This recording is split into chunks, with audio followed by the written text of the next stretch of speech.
How are we all doing, guys? Welcome back to the channel.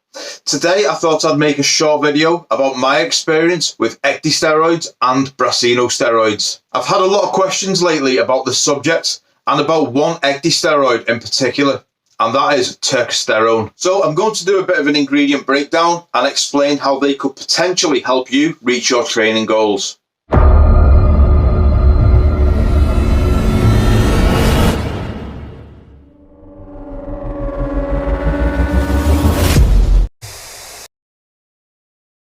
ECDYSTEROIDs are basically a group of natural compounds which are structurally similar to androgens. Now, androgens such as testosterone are basically the hormones which give men their male characteristics. ECDYSTEROIDs are basically the testosterone equivalent in plants and some small insects. They help to regulate and promote various stages in the life cycle, predominantly growth and strength. There are known to be many ECDYSTEROIDs and Brassinosteroids, but today we're going to look at three of the most common. ECDYSTERON was first reportedly used by humans in Russia in the 1980s, and for the longest time it was known as the Russian secret. Scientists observed several small insects which were basically able to lift and move objects which were several times their own body weight. They realised this was due to their diet, which was rich in ECDYSTEROIDs. And here is where it gets really interesting.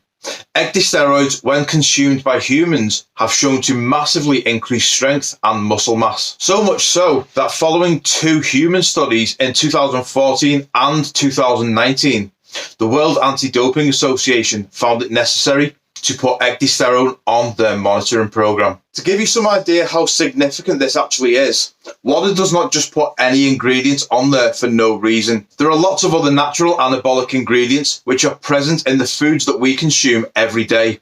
Hardly any of those have made the monitoring list. ECDYSTERON, which can be found in spinach, is the first anabolic agent on there, I believe, in over 10 years. And if we go back to the year 2000, there was a pretty interesting rodent study which compared ECDYSTEROIDs to some pretty powerful anabolic agents. Here's a small extract of that study and an average of the daily weight gain.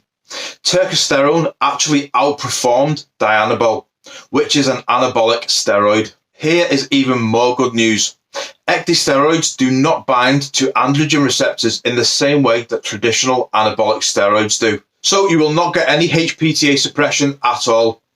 ECDYSTEROIDs actually work by interacting with estrogen receptor beta, and the result of this is a massive boost to protein synthesis and ATP production. And because it's not going to have any negative feedback or shut down your own testosterone production, there's absolutely no need for post-cycle therapy at all. It's also not going to have any negative impact on your internal organs. In fact, it's actually been suggested that ECDYSTEROIDs are protective of your internal organs. So at face value, an ECDYSTEROID product might seem a little bit expensive, but when you consider there's no need for on-cycle support or post-cycle therapy, plus there's no other health worries, it's a win-win situation. ECDYSTEROIDs also do not have any masculinizing effect at all, so they're perfectly fine to be used by both men and women. In the way of dosages, beta-ECDYSTERON or 20-hydroxyecdisone, I would say the optimal dose is 500 milligrams per day. Testosterone, you're looking at about a gram or a gram and a half every day. And 5-alpha-hydroxylaxogenin,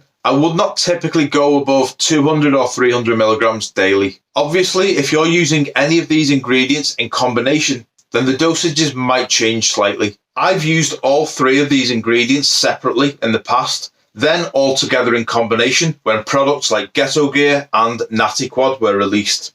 Effects of testosterone to me were in the first 7 to 10 days, a massive increase in appetite and libido.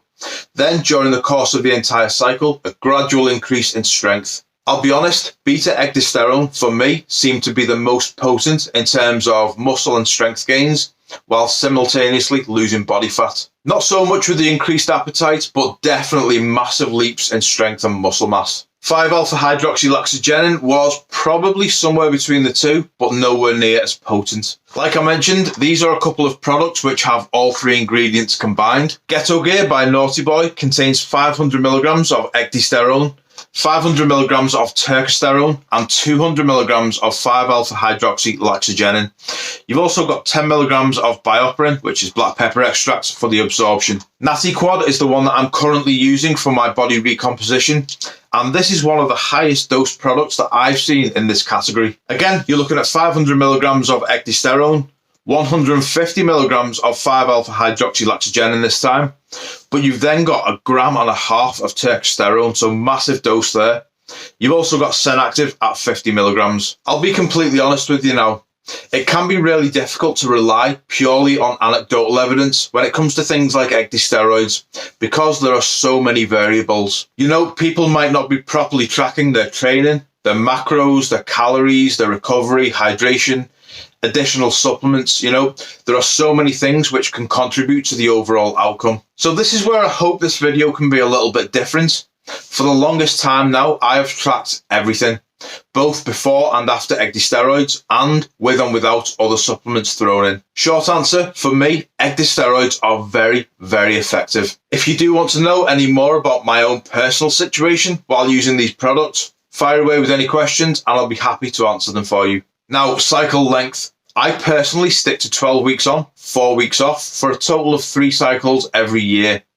Now, this can be flexible depending on the individual as well. I wouldn't typically recommend doing less than 8 weeks because I feel like you'd be missing out on a lot of benefits in that last month. Time between cycles can be as short as 2 weeks if you're comfortable with that, and on the other end of the scale, as long as you wish. Finally, ECDYSTEROIDs are perfectly fine to be stacked with other supplements. So if you're taking protein powders, creatine, pre-workouts, even testosterone boosters, they all go together perfectly fine. As always, feel free to fire away with any questions in the comments, Instagram, or via email, and I'll be happy to answer them for you. And with that, I'm going to wrap up. Make sure you've liked, shared, and subscribed to the channel. Also, make sure you're following T Nutrition on Instagram. That's where you can find me 5 days a week doing what I love doing. The link is in the description. Thank you for watching. I'll see you all very soon. Stay on point and keep smashing it.